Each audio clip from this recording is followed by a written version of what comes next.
안녕하세요.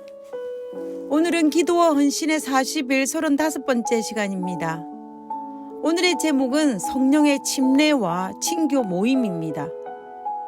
오늘의 주제는 성도들이 그리스도인의 장성한 분량에 이르기 위해서는 성령의 충만한 신자들이 친교 모임을 통해 서로 영적인 교류를 할 때에 이루어진다라는 것입니다.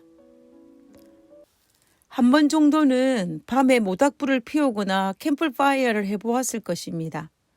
우리는 모닥불을 피우기 위해서 나무들을 서로 겹쳐서 쌓아 올린 다음에 불을 지핍니다. 그리고 불이 계속 유지하기 위해서는 나무들을 움직이면서 서로 겹쳐 쌓아 올려야만 됩니다. 서로 겹쳐진 나무들이 많으면 많을수록 불길은 더욱 활활 잘 타오릅니다. 새로운 나무를 넣어주며 더욱 불길은 잘 타오릅니다. 그러나 그와 반대로 겹쳐진 나무들을 흩어서 하나씩 분리해 두면 어떤 현상이 일어납니까? 그렇게 활활 타오르던 불길은 어느새 약해져서 마침내 불은 꺼지고 맙니다. 이처럼 우리가 비록 성령 충만함을 경험하였다 할지라도 그리스도인의 영적 친교 없이 홀로 있다면 이 모닥불처럼 점점 약해져서 마침내 꺼져버릴 수 있다라는 것입니다.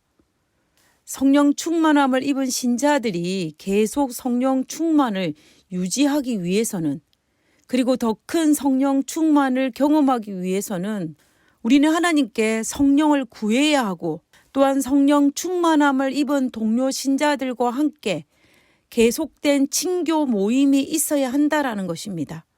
그 모임을 통해서 서로에게 좋은 영향을 미치고 용기와 격려를 통하여서 우리는 그리스도의 장성한 분량에 충만한 데까지 이를 수 있다라는 것입니다. 그래서 하나님은 교회를 주셨고, 우리가 어제 살펴본 것처럼 소그룹을 통하여서 영적인 친교를 맺도록 하셨습니다. 그냥 친교 모임이 아니라 성령의 충만함을 받은 사람들의 영적 친교 모임입니다.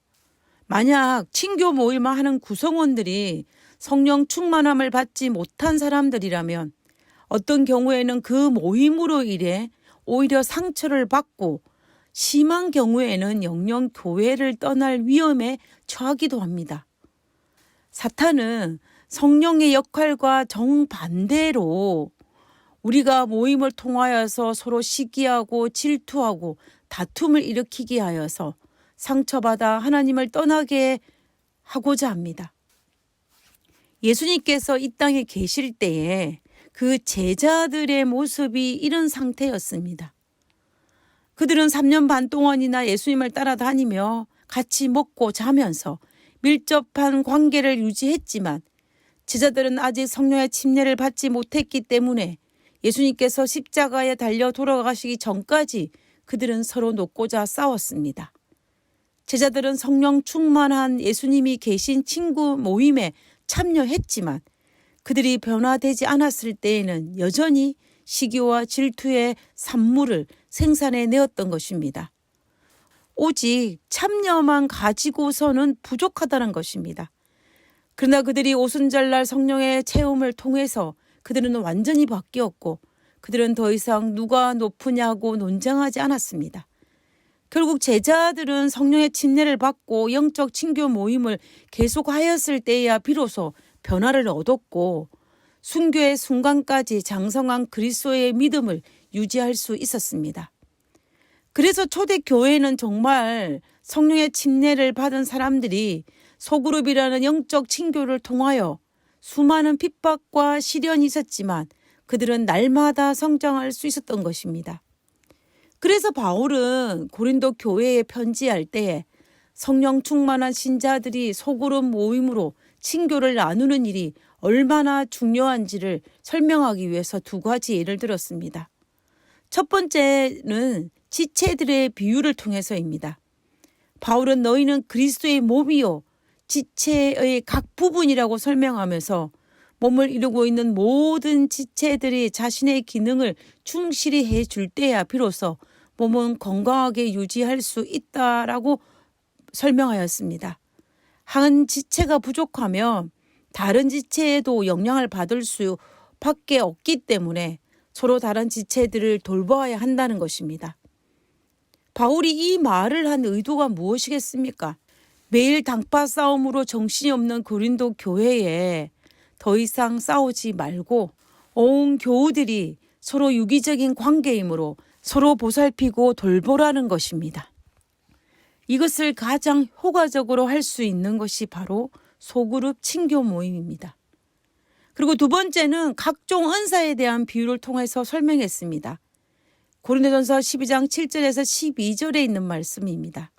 어떤 이에게는 성령으로 말미암아 지혜의 말씀을, 어떤 이에게는 같은 성령을 따라 지식의 말씀을, 다른 이에게는 같은 성령으로 믿음을, 어떤 이에게는 한 성령으로 병 고치는 은사를, 어떤 이에게는 능력 행함을, 어떤 이에게는 예언함을, 어떤 이에게는 영들 분별함을, 다른 이에게는 각종 방언 말함을, 어떤 이에게는 방언을 통령함을 주시나니 이 모든 일은 같은 한 성령이 행하사 그 뜻대로 각 사람에게 나누어 주시느니라. 몸은 하나인데 많은 지체가 있고 몸의 지체가 많으나 한 몸과 같이 그리스도도 그러하니라. 하나님께서는 이처럼 다양한 은사를 주셨지만 한 성령을 통하여서 나왔다는 것입니다. 그러므로 서로 협력해야 된다라고 설명하고 있습니다. 하나님께서 각자 다른 은사를 주어 서로 협력하게 하신 이유는 서로 협력하여 성도를 온전하게 할 수 있을 것이며 그리스도의 몸을 세우기 위함이라는 것입니다. 그리고 신자들이 그리스도의 장성한 분량에 충만에 이르게 하기 위해서입니다. 그러므로 우리는 성령의 침례를 받는 것과 영적인 친교 모임을 계속 가지는 것은 우리가 그리스도의 장성한 분량에 이르는데 필수적이라는 것입니다.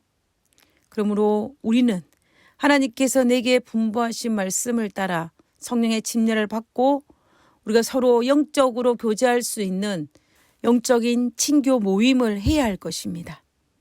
하늘에 계신 저희들의 아버지, 하나님, 팬데믹으로 인하여 우리가 여러 가지 어려움을 겪고 있지만 이 상황 속에서도 하나님 우리가 할 수 있는 최대한 영적인 친교 모임을 할 수 있도록 주여 도와주시옵소서. 그리고 우리가 성령의 침례를 받아서 서로를 세우고 서로를 높이고 그리스도의 장성한 분량에 이르는 그 곳까지 달려갈 수 있도록 우리를 축복하여 주시옵소서. 하나님, 상황과 여건을 뛰어넘으신 하나님께서 오늘 코로나로 인한 팬데믹이 우리를 휩쓸고 있지만 그 와중에서도 하나님께서 우리에게 허락하신 이 사명을 잘 감당할 수 있도록 도와주시옵기를 거룩하신 예수님 이름으로 기도드렸습니다. 아멘.